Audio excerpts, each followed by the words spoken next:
Matt, thank you. Well, Highway 112 in Tooele is back open this morning after a woman was hit and killed by a car. And police telling us they showed up on scene about 9:20 last night.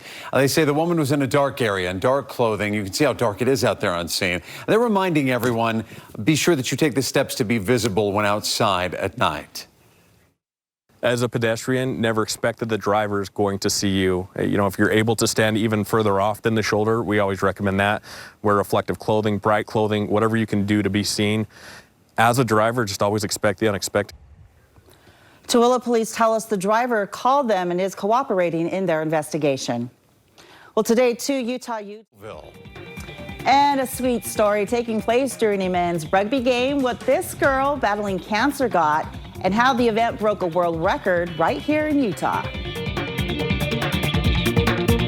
Situation. Let's go to some sports news. The U.S. men's national rugby team took on one of the best professional squads in the world over the weekend. Yeah, they played against France's team right here in Utah. And Team USA managed to pull off a huge upset win in the closing minutes. It was a perfect night, made even better by what happened after the match. Take a look. We hereby announce that Hadley's wish to Walt Disney World will be granted by Make-A-Wish Utah. Now, just a dream come true for a young girl here in Utah battling brain cancer. 6-year-old Hadley of Springville learning that she and her family would be taking a trip to Disney World. The big surprise move made possible by the Make-A-Wish Foundation. Hadley's night was not done there. Yeah, she got to be at the center of a world record attempt. Check this out. Fans flocked onto the pitch after the match, participating in what would hopefully become the largest ever rugby scrum. Nearly 3,000 people took part in this. We're told that's a few hundred more than the previous record, meaning Hadley and everyone who took part Saturday night will soon be verified by Guinness World Record holders. Wow, congratulations. And, how cool is that? Oh, and in Utah. What a time to look forward to with your family to a Disney World. That'll be a lot of fun. Well, a powerful moment. She was there just a half hour. Lori? Katya, thank you. Developing right now out of Tooele, a person is dead after being hit by a car. Tooele City Police responded to that at 2100 West SR 11 last night after 9 o'clock. Yeah, news specialist Kara Bracken joins us now live. Kara, bring us up to speed. What happened? Hey, good morning to you both. Yeah, Tooele City Police, they say it was dark just like this.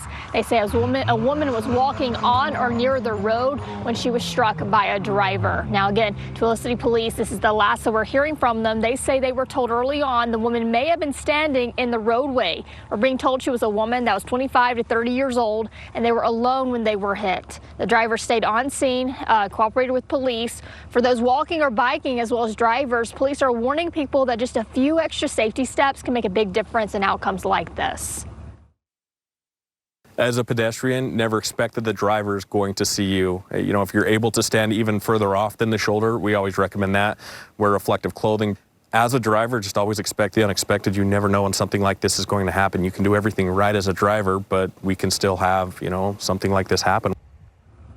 Authorities, they are still in those early stages of investigating, but they do say so far it does not look like impairment was a factor here. For now, though, live in Tooele City, I'm Kara Bracken. I'll send it back to you inside. All right, Kara, thank you for that update this morning. Also new this morning, person recovering in the hospital after almost drowning in Pine View. Down to Lehigh. Lori? Katya, thank you. Developing news out of Tooele this morning.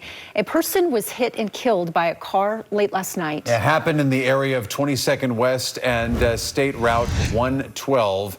News specialist Kara Bracken joins us live from that area. Kara, what do we know at this point? Hey, good morning, Dan, Lori. Yeah, Tooele City Police, they say a person was walking on or near the road in these kind of conditions. It's dark. They say that's what happened, and they say for the latest update, rather, they were told early on the woman may have been standing in the roadway. We're being told she was a woman that was 25 to 30 years old. They were alone when they were hit. The driver stayed on scene and cooperated with police. For those walking or biking, as well as drivers, police are now warning people that just a few extra safety steps can make a big difference in outcomes like this. As a pedestrian, never expect that the driver is going to see you. If you're able to stand even further off than the shoulder, we always recommend that. Wear reflective clothing. As a driver, just always expect the unexpected. You never know when something like this is going to happen. You can do everything right as a driver, but we can still have, something like this happen. Now, authorities, they are still in those early stages of investigating, but they do not think that any kinds of distractions, those were those factors. Guys.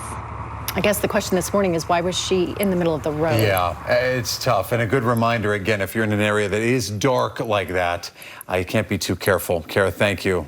A case that's caught the attention of the country goes to court in southern. KSL Today starts now. A woman is dead after being hit by a car in Tooele. What we know now this morning, and a warning from police. Also, the United Auto Workers strike entering its 4th day. It could be growing. For joining us. Appreciate it. Well, we are hearing from new victims today who say they were duped by a woman who claimed to operate an anti-human trafficking organization. Yeah, we're talking about Exodus and its founder, Candace Rivera, who is now being described as a con artist. News specialist Lauren Steinbrecher continues our coverage of the story. And Lauren, we broke this news over the weekend. Bring us up to speed on what's happened so far. Yeah, Mike and Ashley. So Candace Rivera, as people commonly knew her, her name Candace Leard, ran the organization. She founded Exodus Anti-Human Trafficking, and a lot of people in that community knew Candace. They did work with her. They donated their time. They donated their money, and now they're finding out that the Attorney General's office is accusing her of taking that money, tens of thousands of dollars, and using it for her own personal gain, buying her house, buying cars, things like that. And so what we've kind of been learning over the weekend is just how many things that Exodus, that Candace was involved in. I mean, she had apparently teamed up with Unified Police Department. I'm being told that she actually did work with the Department of Homeland Security, that Exodus did do real work, enough real work that people who saw red flags tell me they ignored because they believed in what they were doing. And so the people I've been speaking with, they're kind of shocked by what's happening. They did not know what was truly going on behind the scenes. You've spoken with, I know you've gotten some new interviews and such. Tell us about the interviews you've gathered today and what those victims are telling you. Yeah, Mike, so I spoke exclusively with two people. One who worked very closely with Candace, called her a friend and confidant over this past year, kind of her right-hand woman in some ways, setting up some of those organizations that are now kind of at the center of this fraud case, you know, and telling me that she never got paid for what she did.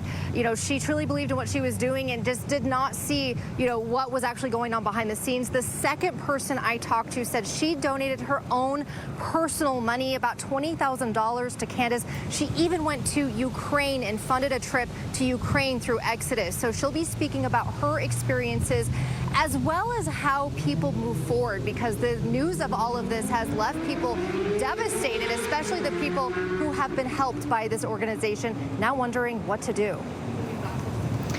Lauren, great job making this story, and we'll continue and follow it. Thank you.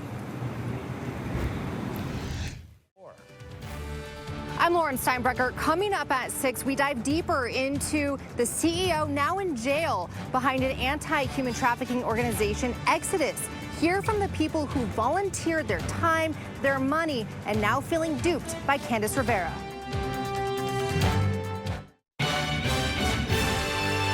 KSL News at 6 starts now.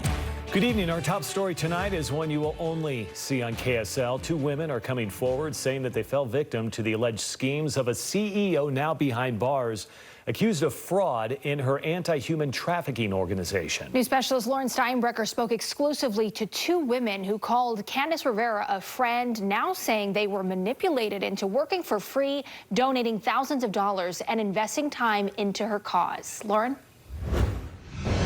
Yeah, the two people I spoke with worked very closely with Candace, saying they donated their time and their money. And not only are they feeling duped by the whole thing, they say that they're also dealing with fallout from her arrest.